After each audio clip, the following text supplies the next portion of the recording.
There was an article in the paper today, Hollywood just freaking out because they see what's going on with Napster and, everyone burning their own CDs and stuff. Mm-hmm. They don't want the same thing to happen with DVD.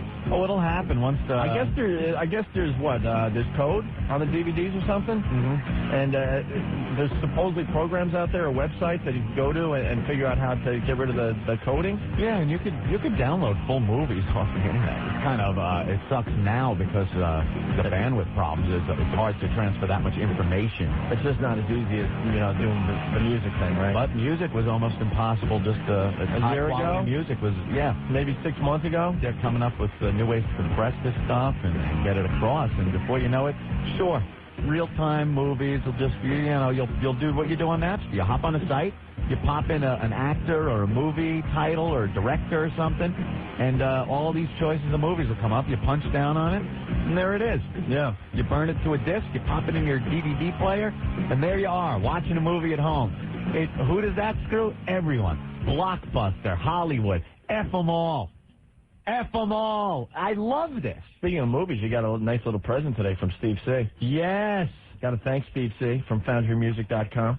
The Jaws DVD. I heard you guys talking about that the other day, so I figured I'd... I watched it last night. Eyes rolled back.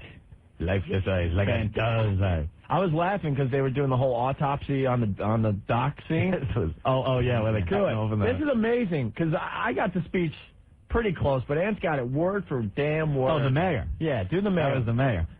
Look, fellas, let's be reasonable. This is not the time nor place to perform some kind of a half-assed autopsy on a fish. And I will not stand by while you cut that thing open and watch that little Kittner boy spill out all over the dock. Little Kittner boy. That's good, Anthony. I want them strung up by their Buster Browns. He's the best. The mayor's the best. Yeah, really. And the greatest part. We might have to get some mayor clips from Jaws. Yeah, we should. I love when the mayor finally realizes that there is a shark problem, and Brody gets him to sign the paper, and he's just in the hospital. I thought it was the beach. Brody, he's all screwed up and everything. He's just wandering around. I can't wait to see this. I'm going to definitely watch this tonight. It was cool. It was definitely cool. And what do they got on here besides? Making of, there's like an hour-long... The making of was a lot of fun. It was. Cool. They show you how antiquated that old shark was. Yeah. Mechanical. No digital enhancement there, huh? It just shows you, because all of the movies that are being released now have these elaborate digital effects, and this thing was this huge rubber shark on it was a huge machine on this huge metal pulley contraption. They had, and it would sink every time they put it in the water. It didn't work for like the first 3 months of production. And I was watching Jaws last night, and I was looking really close to the shark. God, for when did that come out? 75, right? I think. Yeah, they did a damn good job. It doesn't. It still holds up to the test of time. That damn shark. Huh. The little video game doesn't, though. No. Remember that? The little kid playing the video game? Yeah, no. Shark Attack or something, and little cartoon shark. The making of it is really interesting. You know the shark cage? Yeah. You know that was a midget in there? Yeah, they put a midget in the shark cage. Did you know that? Took him down to Australia. Yeah. And, so that way the sharks that were swimming by would look bigger. They would look just absolutely huge. Playing Hooper. So... Hooper! Ain't you watching it? Now, I want those little paint-happy bastards caught and hung up by their Buster Brown. I love that guy. We gotta get the mayor drops for our radio show. That's our latest project. Used to swimming with bow-legged women. Don't drink that. All right. Yeah, city hands. I'm counting money all your life. So, and you'll enjoy that Jaws DVD. It's right up your alley. Yes. You wanted to talk about the Jaws exhibit at Universal Land? How lame is the Universal Studios tour Jaws thing? The whole tour is pretty lame. Tour blows. Yeah. You get on these trams if you've never done this. I think everyone's done it at some point in their life. If you've ever been to California, or what's even worse than the California one, at least the California one, I think they actually used some of the sets. I don't even believe that. The car from Back to the Future. Yeah. That's no, that obviously isn't the one that was. Oh used. Yeah, that's the Blues Brothers car. I believe that. No, on the Universal lot, they did have Leave It to Beaver's house. Right. In California. Now, I think, Steve, do you know anything about that? The Universal. I took that tour actually last October. In California or Florida? In California. Yeah. Okay, and I think a lot of those sets Are legit? Were used, or Sure. They got like the facade from Psycho. Yeah, they got the With the little house. motels down Because they are below all and stuff. facades. It's not like these whole full-blown Yeah. houses. No, we It's know just that. the front. Oh, and boy, the tram driver doesn't let you forget that. These, of course, are called facades.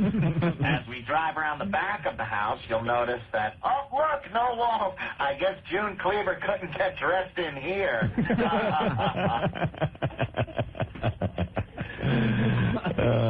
Which means false front facade. And now the Jaws exhibit. Look at here we are in the lovely town of Amity. There it is. And look, there's the fisherman out there. You catch anything? Oh, my God, what's happened to him? His boat turned over. He didn't even move. His legs didn't flail or nothing. He just turned right over and still holding his fishing pole. Then he got sucked into the water. Oh, my God. Oh, and we're heading right for him in our tram. Gee. We're really scared because you can see Jaws' head. You see the shark's head right under the surface of the water, not moving until that big machine behind him pushes him right towards our tram. Those of you to the left might want to get your cameras ready for this very spontaneous opportunity. It wasn't even working the day we went. No. The tram just kind of drove by. Drove and you by, saw and the limp Jaws just sitting there out of the water. It's like, oh, great. Now we're turning down New York Street, which is an exact replica of New York City. Bull. Sure. Not even close. Exact replica. We're the Nigerians. The funny thing is, Rick was one of the tour guides at Universal Studios. He used to do that. Do you remember any fun lines? Yeah. Okay, here. I got to hear some of the real lines. How many times a day did you have to do this? 5 times a day. And 5 times a day. Basically once an hour. 25 times a week. All the rooms loaded on the tram. Let's hear. Okay, let me get in the mood. Yeah. All right, I'm sitting in the tram. I'm sitting. Universal Studios. I've been in a hot line for like 2 hours, waiting with screaming kids, and I'm finally on the tram. And here's Rick to entertain us. And what kind of fun? Cast your mind. We're in California. Okay, we're in California. Oh, my God. Come on, Rick. You remember. You remember. Yeah, take that off so it's more like it was. All right, welcome aboard the Universal Studios Hollywood Supertramp presented by Texaco. You dick! The Supertramp presented by Texaco, is it? Universal Studios tour guide. I'm your tour guide, Rick. Did you say that? Come on, give it to us. I love it. No, I wasn't a tour guide. It was a studio guide. okay. I'm going to be your studio guide, and Bob here's your driver. Give us to the horn, Bob. I'm so excited to be here. This is great. I got my camera ready. I want to hear everything our studio guide Rick has to say, Opie, so don't be talking. I got my disposable camera ready, and I want to see the Psycho house. I'm on my honeymoon. 5 Points, Texas. What? As we come up through 5 Points, Texas, you'll notice that the doors on one side of the street appear to be larger than the doors on the other side of the street. Why is that? Why? That's because back in the 20s and 30s, when they were making a lot of westerns, some of the actors weren't as tall as they should have been. This is the speed. And you sit there like, oh, this is ponderous. Epic ponderous. And, of course, if you ever see one fly through one of those windows, don't worry, because they can pick it up and eat it because those windows are made with sugar.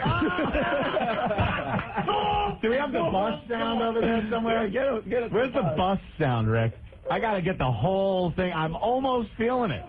Like I was there. This is That's great. amazing that he remembers that. I'm starting to have flashbacks. Yeah, I remember the whole thing. Okay, Pookie. Horrible.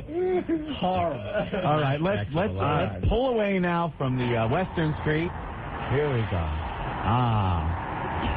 In our little tram. And as we pull away from 5 Points, Texas, Don't laugh. we'll be coming up on a small town you might know as Amity.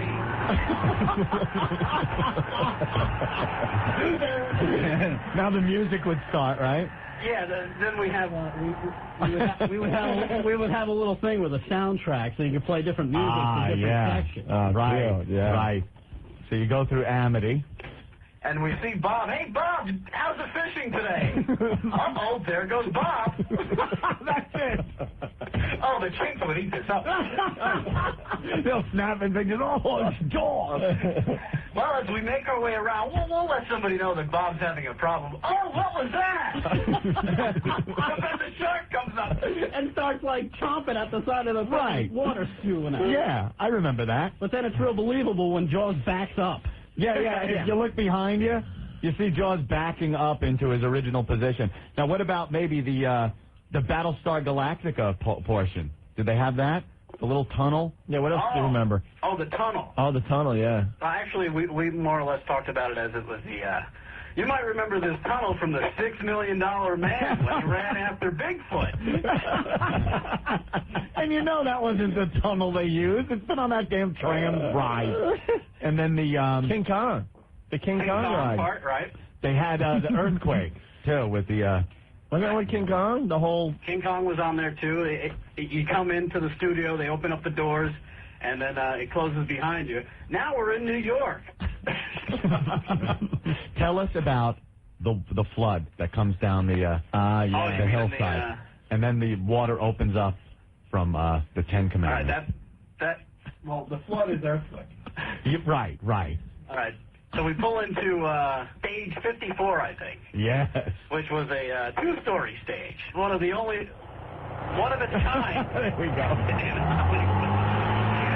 As we pull in, Are you stoned, Mr. Guide Man? You're laughing an awful lot. My young son here is saying you're stoned. Well, don't worry, Hiroki. This thing will get very, very interesting in a minute. Okay. As you see, they've been doing some filming here. That's why you see some of the sets that have been set up. And that was always a line of crap, too. Yeah. They would never film on the tram line, would they? That's retarded. Actually, no, they did do filming for, like, what was the Beverly Hills Cop 3? Yeah. The real bad one? Yeah. When you see, like, the Battlestar Galactica. Yeah, because it was supposed to be on the tour. So, of course, it was going to be filmed up. But none of them actually. I remember the first time I was on it, they go, and look, running in the background, that's Rock Hudson for his show McMillan and Wife. Like, what? Crazy crap. Hudson? There's Peter Falk. Yeah. Filming Columbo here at Universal. So now we're in the earthquake stage. Yes. And that's when the doors close. You know, this is where we're doing some filming today. What was that? Oh. That was just a little rumble. Those are tremors. We get those all the time in California. A clever ruse. Yeah, because then all of a sudden it becomes like this big shaking thing. The truck from the top comes down. Yes, and bursts into flames. Right. And then the water comes and it floods it all out. And it's like, driver, get us the heck out of here. Oh, the heck, because you can't curse. Wouldn't you just be like, oh, my God! Oh, my God! Holy heck. They were telling you can't do that because some of the people will actually freak out. Oh, you should have done that. Ladies and gentlemen, this isn't fake. Please get out of the tram and run towards the flaming truck that just fell and all the working machinery. Run for your life, Hiroshi. Let's go to Jimmy. Jimmy, what's going on? How you doing, guys? We're doing well. You know, I've actually done that tram ride myself, and it was pretty damn lame, I have to say. But there was one piece of that whole thing that made me turn white as a ghost. What? Do you guys remember the bridge? The collapsing bridge. Let our tour guide run us through the collapsing bridge, if you would please. Now, as we come around to this bridge, you'll notice it's one of the oldest bridges here on the Universal Studios back lot, built in the 1920s, and it looks a little creaky, but we're going to try and sneak across it right now. I remember that. As we come across, and then the trick is to keep talking like nothing's going on, and then all of a sudden the bridge drops. Oh, yeah, because a couple of pieces of lumber kind of fall as you're rolling up to it, and then you get right on it, and the bridge kind of drops a couple of feet, it feels like. It's probably like 6 inches. And then you come off and go, that's just part of our falling bridge. You may have seen this on the $6 Million Man or the Bionic Woman. Remember when she jumped backwards, but her hair was going up while she was going down? How do they train you for this, man? That's what I want to know. Dude, it was an intense 4-week course. Really? 4 weeks. With a book about 6 inches thick that you had to memorize verbatim, all for $5.50 an hour. It sucked. Well, it's all struggling actors anyway. Right. They're going to make their mark. So they could care less who they got because everybody's just like, oh, my God, I'm going to be working in a Hollywood studio. Oh, a Hollywood studio. You did on the tram tour. I'm getting churros for $1.50 less than the other guy. Churros. We passed our bungalows. How about the bungalows? That's Bungalow 54. He knows it all. This is where Lucille Ball would say. While she was getting banged by Frank Bird. You should just lost your mind and just redid the whole tour. That would be great. That'd be hilarious. Run for your lives, people! Let's see, what else was it? Oh, this was a favorite. All The right. Kinks love this one, too. Oh, my God. If they could understand you. Oh. As we come up, this is what is known as, what was it called? It was where they did all the horror movies. Ah. But I forget the exact name of it. Yes. And it'd be like, right through those walls, that's where, the Hunchback of Notre Dame came walking through, and that's where we first saw Dracula. And if you look up there right now, there's one right now. Wave to him, everybody. It's the Invisible Man. Oh, that old gag. Wave, and then everyone would be waving? Yeah. All the rubes? That's the Invisible Man. And then, of course, you got everybody with the cameras going, where is he? Where is he? Click. Did you just want to shoot some of those people? Did you want to shoot yourself? Just want to shoot myself. And then, of course, we get to Anthony's favorite part of Universal. What? That's where Moses parted the Red Sea. Yes. Oh, it looked just like it did in the movie. It's like a fountain you drive through. It's a friggin' fountain. It's pretty pathetic. Many gallons of water had to be used and pumped out of this. Did you have to do the tour during Gay Day, Rick? I don't think they had a gay day when I was At there. Universal, no? Gay day. No, that's Disney.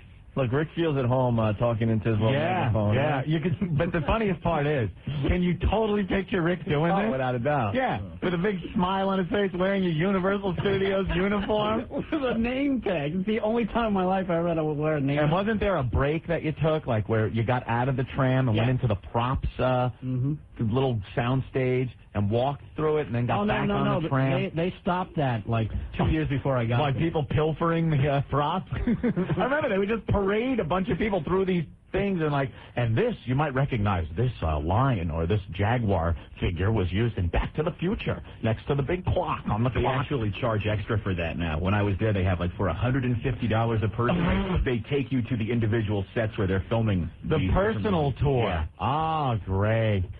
Anthony. Yeah. Yo. Hey, What's going on, guys? man. Hey, man, I thought those rides were pretty damn good, except for King Kong. You thought the Jaws ride was good? Yeah, with the gasoline exploding and all that. What, are you insane? It doesn't take a lot to entertain you, huh, Anthony? Nah. All right, man. Thank you. Hey, syndication when Stas gets his own radio show. It might happen. He's good. Dog. Yeah? All right, thank you, buddy. Later. Jim emailing in. Hey, Rick.